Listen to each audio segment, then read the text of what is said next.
topic is about the cholelithiasis. Cholelithiasis means, as we discussed in the last lecture, कि chole means bile या gall and lithiasis means stones. So gall stones, gall bladder के अंदर अगर stones होंगे तो that is cholelithiasis. So सबसे पहले तो ये है इसकी पैथोजेनेसिस में कि इसके दो तरह के गॉल स्टोन्स होते हैं, एक कोलेस्ट्रोल स्टोन्स होते हैं और एक पिगमेंट स्टोन्स होते हैं और एक मिक्स्ड होते हैं, कोलेस्ट्रोल भी और पिगमेंटेड भी। अब जो पिगमेंट स्टोन्स होते हैं ना वो फर्दर दो तरह के होते हैं, मतलब पिगमेंट मतलब कि उनके अंदर कोई रंग होगा, ठीक है, या तो वो ब्लैक हो सकते हैं या वो ब्राउन हो सकते हैं। अब जो ब्राउन स्टोन्स होते हैं ना, अगर आपसे पूछे कि what are the most common stones in the Pakistan, तो these are the brown stones, brown pigmented stones, ठीक है। अब सबसे पहले हम कोलेस्ट्रोल स्टोन्स की बात करते हैं कि पैथोलॉजी है, इसको हम पैथोलॉजी में पढ़ चुके हैं, थोड़ी सी एक्सप्लेनेशन देखेंगे। यहाँ पे जो हमारा मेन चीज़ होती है सर्जरी पॉइंट ऑफ व्यू से, that is not the pathology, that is not these things, that is actually how you will remove these gall stones, ठीक है। तो इनको हम जल्दी जल्दी गो थ्रू करेंगे कि कोलेस्ट्रोल स्टोन्स की अगर आप पूछें तो इसमें 4 F's आपने याद रखने होते हैं कि फ़ीमेल में कॉमन होते हैं, फीमेल, 40, फैटी, फर्टाइल, कि फीमेल भी कॉमन होते हैं 40 एज, मतलब 40 मतलब कि एज अगर 40 से ज़्यादा होगी तो कॉमन है। फैटी फीमेल जो होती है ओबेसिटी में उस पर कॉमन है। फर्टाइल फीमेल है मतलब रिपीटेड प्रेगनेंसी है तो उसमें ये कॉमन होते हैं। तो जो है ना कोलेस्ट्रोल स्टोन्स के बारे में जो है ये 4 F's आपके माइंड में हर वक्त होने चाहिए।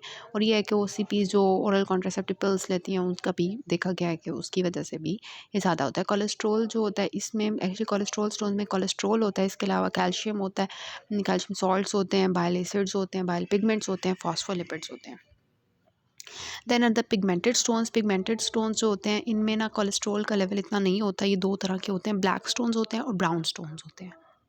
ब्लैक और ब्राउन में ना जो बेसिक डिफरेंस है ना वो एक तो कलर का भी है और दूसरा ये कि ब्लैक जो होता है ना वो बिल्कुल साफ़ सुथरे होते हैं, इस तरह से याद रखने कि स्टीराइल बाइल के अंदर बनते हैं। जो ब्राउन स्टोन्स होते हैं ना वो इन्फेक्शन गंदे बाइल के अंदर बनते हैं, ठीक है। तो ब्लैक स्टोन्स जो होते हैं ना इसमें ना ये इसके अंदर क्यों इतना कलर होता है, पिगमेंटेड क्यों होते हैं, क्योंकि इनके अंदर ना बिलीरूबिन ज़्यादा होता है।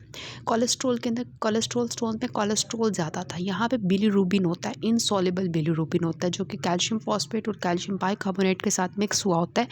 अब ये किस तरह से बनते हैं देखें, कोई भी पेशेंट हो ना थैलेसीमिया का, सिकल सेल एनीमिया का, हेरिडिटरी स्फीरोसाइटोसिस का, उनमें क्या होता है हिमोलिसिस होती है, उनके आरबीसीज टूटते हैं, उनके आरबीसीज टूटेंगे उनमें से बिलीरूबिन निकलेगा।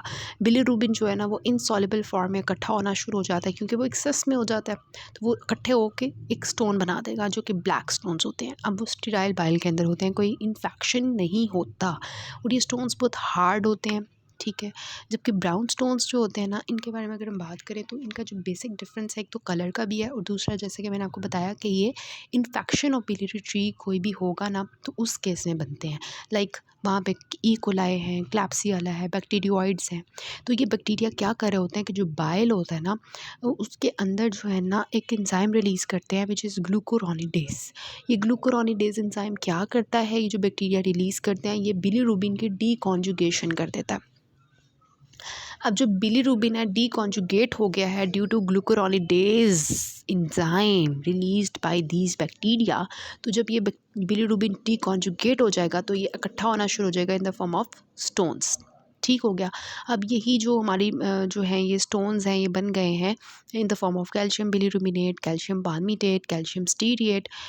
तो अब जो है ना ये हमारी इस वजह से बनते हैं, मतलब कोई भी बैक्टीरियल इन्फेक्शन है, कोई फॉरेन बॉडी है, कोई स्टेंट है, कोई पैरासाइट है लाइक क्लोनोर्किस सिनेसेंस या स्कैरिक्स लम्ब्रिकॉइड्स, तो ये सब जो है ये ब्राउन पिगमेंटेड स्टोन्स बनाते हैं, ठीक हो गया। सो कोलेस्ट्रोल स्टोन्स आपको पता होना चाहिए इनका कंटेंट क्या होता है और उसके अंदर 5 F's याद रखने हैं। जबकि पिगमेंटेड स्टोन्स में आपने डिफरेंस याद रखना है कि ब्लैक एंड ब्राउन स्टोन का ब्लैक स्टीराइल बाइल में बनता है हीमोलाइटिक डिजीज़ की वजह से, और brown stones due to infection की वजह से ये बनते हैं। दोनों में क्या होगा, बिलीरूबिन इकट्ठा होना शुरू हो जाएगा। जबकि कोलेस्ट्रोल में क्या था, कोलेस्ट्रोल ज़्यादा था, ठीक है। Like female 40 fatty fertile OCPs use कर रही होगी तो दैट इज़ द केस, ठीक है। So these are the gallstones. Can be of two types, cholesterol or pigmented stones or mixed stones. ये आपको पर अपेरेंस दिखाई हुई है कोलेस्ट्रॉल की, पिगमेंटेड की, जिसमें ब्लैक एंड ब्राउन है, और मिक्स स्टोन्स, और इन दोनों को आपने रीड कर लेना है, difference between black and brown stones and the cholesterol stones, जो कि इस तरह के आपको नज़र आएंगे गोल्डन कलर के, येलो कलर के। अब जो गॉल ब्लैडर स्टोन्स होंगे ना, तो उसकी वजह से कॉन्सिक्वेंसेस क्या हो सकते हैं ये आपको आने चाहिए। ज़्यादातर जो गॉल स्टोन्स होते हैं वो एसिम्प्टोमेटिक होते हैं, मतलब कि पता ही नहीं होता कि किसी की गॉल ब्लैडर के अंदर स्टोन्स भी हैं। और इसके अलावा जो है ये बिलियरी कॉलिक मतलब पेन कॉज कर सकते हैं। एक्यूट कोलिसिस्टाइटिस मतलब ऑब्वियसली वहाँ पे इन्फ्लेमेशन हो सकती है गॉल ब्लैडर की, एक्यूट भी हो सकती है, क्रॉनिक भी हो सकती है। सो इम्पाइमा ऑफ द गॉल ब्लैडर बन सकता है। इम्पाइमा ऑफ द गॉल ब्लैडर आपकी बुक में आगे करके लिखा होगा इसके बारे में, यहाँ पर ही इम्पाइमा ऑफ द गॉल ब्लैडर। उसमें क्या होता है कि जो है मैं आपको बता देती हूँ वहाँ से ही। इम्पाइमा ऑफ द गॉल ब्लैडर में क्या होता है कि गॉल ब्लैडर के अंदर पस बन जाती है। और ये कब बनेगा? एक्यूट कोलिसिस्टाइटिस में, जब स्टोन जो है वो हार्टमैन्स पाउच में जाके फंस जाएगा, तो फिर क्या होगा कि वो वहाँ पे इन्फेक्शन हो जाएगा। और इन्फेक्शन के रिज़ल्ट में क्या होगा, जब बैक्टीरिया आएंगे वहाँ पे तो वो पस बनाएंगे। तो पस जो बन जाएगी गॉल ब्लैडर में वो इम्पाइमा ऑफ द गॉल ब्लैडर होती है। जब इसकी प्रेजेंटेशन में क्या होगा कि पेन के साथ आएगा पेशेंट ऑब्वियसली, क्योंकि इन्फेक्शन है। और ऑब्वियसली इन्फेक्शन की वजह से पेशेंट टेम्परेचर के साथ आएगा, और जो है टेकीकार्डिया के साथ आएगा। पॉल्पेबल टेंडर मास मिलेगा हमें। और इसके अलावा ट्रीटमेंट इसकी क्या होती है, इसमें भी हम कोलिसिस्टेक्टमी करते हैं, और ये चीज़ होती है। तो ये हमारा हो गया कि जो है ना एक्यूट और क्रॉनिक कोलिसिस्टाइटिस को हम बाद में पढ़ेंगे, लेकिन इम्पाइमा मैंने आपको यहाँ पे बता दिया है। फिर म्यूकोसील ऑफ द गॉल ब्लैडर बन सकती है, इसको भी मैं अभी बता देती हूँ, छोटा सा टॉपिक है। म्यूकोसील ऑफ गॉल ब्लैडर में क्या होता है कि इसके नाम से पता चल रहा है कि इम्पाइमा में क्या था, पस बनी हुई थी गॉल ब्लैडर में, यहाँ पे म्यूकस आ जाएगा। इसमें क्या होता है कि इसमें जो स्टोन होता है ना, वो जो है वो ऑब्स्ट्रक्शन करता है सिस्टिक डक्ट की।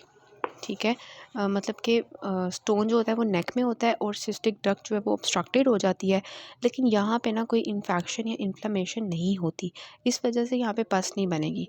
इम्पाइमा में क्या था, इन्फेक्शन या इन्फ्लेमेशन थी, यहाँ पे कोई इन्फेक्शन या इन्फ्लेमेशन नहीं है। इस वजह से क्या होगा कि वहाँ पे क्या होगा, पस नहीं बनेगी। और होगा क्या कि जब बाइल जो है वो सारा का सारा एब्जॉर्ब हो जाएगा, और पीछे क्या रह जाएगा, सिर्फ म्यूकस। जो कि म्यूकस कहाँ से आएगा, जो गॉल ब्लैडर की म्यूकोज़ा है उसके सेक्रेटरी सेल्स में से आएगा।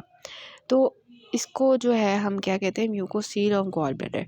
अब म्यूकोसील और इम्पाइमा में तो ये डिफरेंस है ना कि इम्पाइमा में पस बन रही थी, म्यूकोसील में कोई पस नहीं बन रही, म्यूकोसील में जस्ट म्यूकस है। तो डिफरेंस जो है ना इनके क्लिनिकल फीचर्स में क्या आएगा कि इम्पाइमा में जो है पेन थी, यहाँ पे पेनलेस होगी। वहाँ पे भी हमें स्वेलिंग मिल रही थी, कोई टेंडर मास बन रहा था पैल्पेबल, लेकिन यहाँ पे नॉन टेंडर स्वेलिंग मिलेगी राइट हाइपोकॉन्ड्रियम में। इन्वेस्टिगेशन ऑफ चॉइसेस क्या क्या होती है, अल्ट्रासाउंड।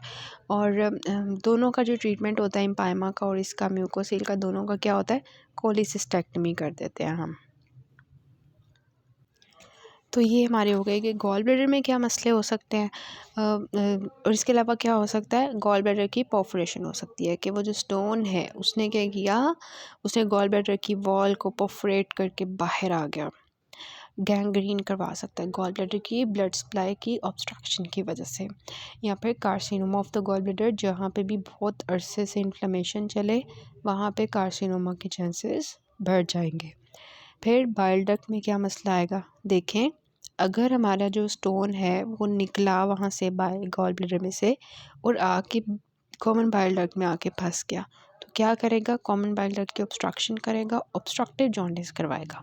या फिर वो कॉमन बाइल डक्ट की इन्फ्लेमेशन करवा देगा, जिसको हम कहते हैं एक्यूट कोलिंजाइटिस। या फिर वो जाके पेंक्रियाटिक डक्ट को ब्लॉक कर देगा, उसकी वजह से क्या होगा, एक्यूट पेंक्रियाटाइटिस। या फिर ये बाइल डक्ट में जो है वो कैंसर करवा देगा, जिसको हम कहते हैं कॉलेंजियो कार्सिनोमा। एनजीओ जो वर्ड होता है ना, ये जो या तो वेजल के लिए यूज़ होता है या डक्ट के लिए यूज़ होता है, इस वजह से हम कहते हैं। तो गॉल ब्लैडर के कैंसर को क्या कहेंगे, कॉलेंजियो। जो है हमारा होगा जो गॉल ब्लैडर की जो है सॉरी बाइल डक्ट, उसकी कैंसर को हम क्या कहेंगे, कॉलेंजियो कार्सिनोमा। ठीक है। और जो हमारा होगा गॉल ब्लैडर, उसकी उसका भी कैंसर हो सकता है अगर वहाँ पे इन्फ्लेमेशन चल रही है। इंटेस्टाइन में क्या हो सकता है, गॉल स्टोन आइलियस हो सकता है। ठीक है, अब हम बात करेंगे कि जो एसिम्प्टोमेटिक गॉल स्टोन्स होते हैं तो वो जो है ना, हम ऐसे पता भी नहीं होता कि एसिम्प्टोमेटिक गॉल स्टोन्स होते हैं, उनको हम अल्ट्रासाउंड कर रहे होते हैं तो हमें ना नज़र आ जाते हैं। तो उनमें कोई सिम्टम वगैरह नहीं आ रहा होगा। अब आपने याद रखना है कि what are the indications for cholecystectomy. देखें, एसिम्प्टोमेटिक गॉल स्टोन डिजीज़ है, तो फिर हम उस केस में कोलिसिस्टेक्टमी करेंगे या नहीं करेंगे? नहीं करेंगे जब तक कि वो सिम्प्टोमेटिक। हर सर्जरी में एक चीज़ होती है कि जब तक वो चीज़ आपको तंग नहीं करती ना, तब तक हमने सर्जरी नहीं करनी। लेकिन कुछ ऐसी एक्सेप्शंस होती हैं जिसमें हमने सर्जरी कर देनी होती है। जैसे हमें पता चलता है, इंसिडेंटल फाइंडिंग है कि एसिम्प्टोमेटिक है और गॉल स्टोन्स हैं, तो हमने वैसे सर्जरी नहीं करनी, गॉल ब्लैडर को रिमूव नहीं करना unless and until there are symptoms. लेकिन कुछ एक्सेप्शंस हैं, उसको देख लेते हैं। डायबिटिक पेशेंट्स आपको पता है वैसे ही इम्यूनो कॉम्प्रोमाइज्ड होते हैं, उनमें इन्फेक्शन के चांसेस ज़्यादा होते हैं, और तो उस वजह से ना उनके कोलिसिस्टेक्टमी हम कर देते हैं। Then we have the haemolytic anaemia के पेशेंट्स हैं। हमने देखा है कि हीमोलिसिस की वजह से उनके अंदर ब्लैक स्टोन्स बनने के बहुत चांसेस हैं। तो अगर हम मतलब अगर हम उसकी सर्जरी नहीं करते तो वो तो बनते जाएंगे, तो हमने उसकी गॉल ब्लैडर को रिमूव कर देना है। फिर paediatric and young age group जो है, जिनकी फैमिली हिस्ट्री है गॉल ब्लैडर कैंसर की, उनके हमने रिमूव कर देने हैं। फिर एक्रोमेगैली के जो पेशेंट्स होते हैं वो क्या यूज़ कर रहे होते हैं? सोमैटोस्टेटिन यूज़ कर रहे होते हैं। आपको पता है ना, एक्रोमेगैली के पेशेंट्स के अंदर क्या होता है? ग्रोथ हार्मोन जो है उसकी एक्सेस होती है, तो उसके लिए हम क्या देते हैं? सोमैटोस्टेटिन देते हैं। तो सोमैटोस्टेटिन जो है वो जब हम देंगे तो उससे क्या होता है? हर चीज़ रुकना शुरू हो जाती है। तो गॉल ब्लैडर में भी ना स्टेसिस शुरू हो जाती है चीज़ों की। तो उसके लिए फिर हम क्या करेंगे कि गॉल ब्लैडर जो है उसको रिमूव कर देंगे अगर हमें स्टोन नज़र आ जाते हैं। इसके अलावा जो है पोर्सलिन गॉल ब्लैडर, ठीक है, पोर्सलिन गॉल ब्लैडर में क्या होता है कि गॉल ब्लैडर जो है उसकी वॉल में कैल्सिफिकेशन हो जाती है और बहुत ज़्यादा चांसेस होते हैं कि ये it will convert into cancer. तो इस वजह से हम क्या करते हैं? उसको रिमूव कर देंगे। इसी तरह अगर हमें जो है हमने लेप्रोटमी हम कर रहे थे, कोई और सर्जरी परफॉर्म कर रहे थे, और लेप्रोटमी करते हुए हमें क्या मिला? गॉल ब्लैडर में स्टोन। तो हमने क्या किया? यार अभी ही इसका गॉल ब्लैडर रिमूव कर देते हैं, क्योंकि ये सर्जरी हो रही है और सर्जरी इसकी दोबारा बाद में ना करनी पड़े, तो एक ही दफ़ा सर्जरी जो है वो कर रहे हैं, तो हम गॉल ब्लैडर को रिमूव कर दें। तो ऑप्शनल मतलब इसको कह सकते हैं अपॉर्चुनिस्टिक, ठीक है। फिर आ जाता है कि पेशेंट्स जो बैरिएट्रिक सर्जरीज़ करते हैं, इनमें मेजर चीज़ होती है कि मैंने आपको बैरिएट्रिक सर्जरी का एक बताया था, रू एंड बाय ऑपरेशन करते हैं ना, उसके लिए स्टमक को छोटा कर देते हैं ताकि उनको भूख कम लगे, वो पतले हो जाएं। तो उनका ये होता है कि रैपिड वेट लॉस होता है। रैपिड वेट लॉस की वजह से भी ना हर चीज़ जमा होना शुरू हो जाती है, मतलब कि स्टेसिस हो जाती है चीज़ों की, ठीक है। मतलब फैट्स जल्दी जल्दी लूज़ होंगी और इनके अंदर से कंटेंट बाहर आएंगे, विल फॉर्म द स्टोन्स, ठीक है। तो उस केस में भी हम जो है वो गॉल ब्लैडर को रिमूव कर देंगे, ठीक हो गया। So these are the indications for cholecystectomy in the asymptomatic gall stone disease. अब हमने पढ़ लिया स्टोन्स। अब हमने पढ़ना है इन स्टोन्स की वजह से जो गॉल ब्लैडर के अंदर इन्फ्लामेशन हो जाती है, जिसको हम कहते हैं कोलिसिस्टाइटिस, ठीक हो गया। तो that is acute calculus cholecystitis. Acute cholecystitis कब होगा? जब गॉल ब्लैडर की नेक के अंदर, हार्टमैन्स पाउच के अंदर स्टोन फंस गया, या उसके बाद क्या हुआ कि वहाँ पे जब स्टोन फंस गया तो वहाँ पे इन्फ्लेमेशन शुरू हो गई, ऑब्स्ट्रक्शन ऑफ सिस्टिक डक्ट हुई, तो वहाँ पे इन्फ्लेमेटरी साइंस आना शुरू हो जाएंगे। क्या? हाइपरीमिया हो जाएगा, एडेमा हो जाएगा, tense and distended gall bladder हो जाएगा। क्लिनिकल फीचर्स क्या होंगे कि राइट अपर क्वाड्रेंट पेन के साथ पेशेंट आएगा, और वो पेन जो होगी वो राइट शोल्डर में रेडिएट कर रही होगी। फिर टेंडरनेस होगी, मतलब पेशेंट तो पेन के साथ आया, हमने दबाया उसके पेट को वहाँ पे राइट अपर क्वाड्रेंट में, तो पेशेंट को दर्द हुई। पेशेंट नॉज़िया, वॉमिटिंग, फीवर, एनोरेक्सिया के साथ आ सकता है, क्योंकि फीवर जो है ये इन्फ्लेमेशन में होगा। माइल्ड जॉन्डिस होता है, ज़्यादा नहीं होता। Then Murphy sign. Murphy sign की वीडियो आपको मैं लिंक में दे दूँगी, वो आपने देख लेना है। इसमें होता क्या है कि सबसे पहले ना हम पेशेंट को कहते हैं एक्सहेल करें। एक्सहेल करेंगे, फिर हम क्या करेंगे, उसके राइट हाइपोकॉन्ड्रियम में जो है पैल्पेट करेंगे, मतलब दबाएंगे उसको, डीप पैल्पेशन करेंगे राइट अपर क्वाड्रेंट में। फिर क्या होगा, जब हमने डीप जाके उसको प्रेस किया तो पेशेंट ने क्या किया, इंस्पायर सांस लेने की कोशिश की, लेकिन सांस उसकी उधर ही फंस गई क्योंकि उसको इतनी दर्द थी। ठीक है, तो इसमें होता क्या है कि जब हम डीप पैल्पेशन कर रहे होते हैं ना, तो इंस्पायरेशन के दौरान में क्या होता है कि जो इन्फ्लेम्ड गॉल ब्लैडर होता है वो आके हमारी पेशेंट की पेराइटल पेरिटोनियम के साथ आके प्रेस करेगा, तो उसकी वजह से पेन आएगी, जिसकी वजह से वो पेन जो है ना उसको बर्दाश्त नहीं कर पाएगा, और वो सांस उसकी वो जो ले रहा था ना वो उधर ही अटक जाएगी। तो पेशेंट जो है वो विद होल्ड कर लेता है अपनी ब्रेथ को। This is known as Murphy sign which is positive. ठीक है, so this is actually Murphy sign is positive in case of cholecystitis, कि गॉल ब्लैडर में इन्फ्लेमेशन हो चुकी है किसी भी वजह से। Next is Bose sign. Bose sign is also positive in case of acute cholecystitis. And it is what कि स्कैपुला के नीचे या इंटरस्कैपुलर रीजन में जो है ना हाइपरस्थीसिया हो जाता है स्किन का, मतलब पेन जो है ना वो नॉर्मल से ज़्यादा सेंसिटिविटी हो जाती है पेन की। ठीक है, so Murphy sign and Boas sign, remember these both signs in case of acute cholecystitis. Then what will be the investigations, सबसे पहले आप हिस्ट्री लेंगे, एग्जामिनेशन करेंगे, एग्जामिनेशन में मर्फी साइन देखेंगे। देन यू विल मतलब investigate for the complete blood count, जिसमें आपको ल्यूकोसाइटोसिस मिलेगा। अल्ट्रासाउंड जो है ये मोस्ट इम्पॉर्टेंट है, उसमें हमें क्या मिलेगा, हमने पहले भी डिस्कस किया अल्ट्रासाउंड पे क्या मिलता है, कोई थिक वॉल हुई हो गॉल ब्लैडर की वो नज़र आ जाती है, कोई फ्लूइड हो वो नज़र आ जाएगा।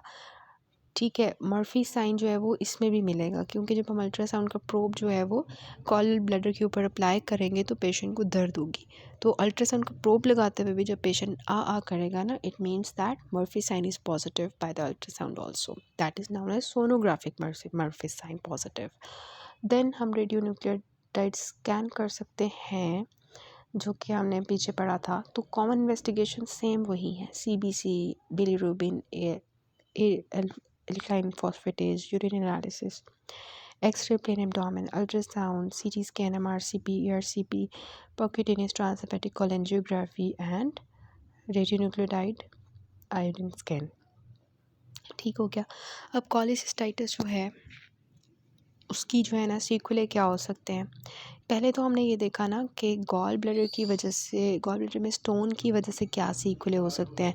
उसमें हमारा एक सीक्वले था एक्यूट कोलिसिस्टाइटिस। तो एक्यूट कोलिसिस्टाइटिस जो है फर्दर क्या हो सकता है, रेजोल्यूशन हो सकती है, मतलब ठीक हो गया, ये एम्पाइमा बन सकता है, म्यूकोसील बन सकती है, गैंग्रीन हो सकती है, परफोरेशन हो सकती है, या आप कह सकते हैं क्रॉनिक कोलिसिस्टाइटिस में ही कन्वर्ट हो सकता है, या वही है कि मतलब इस तरह से। ठीक हो गया।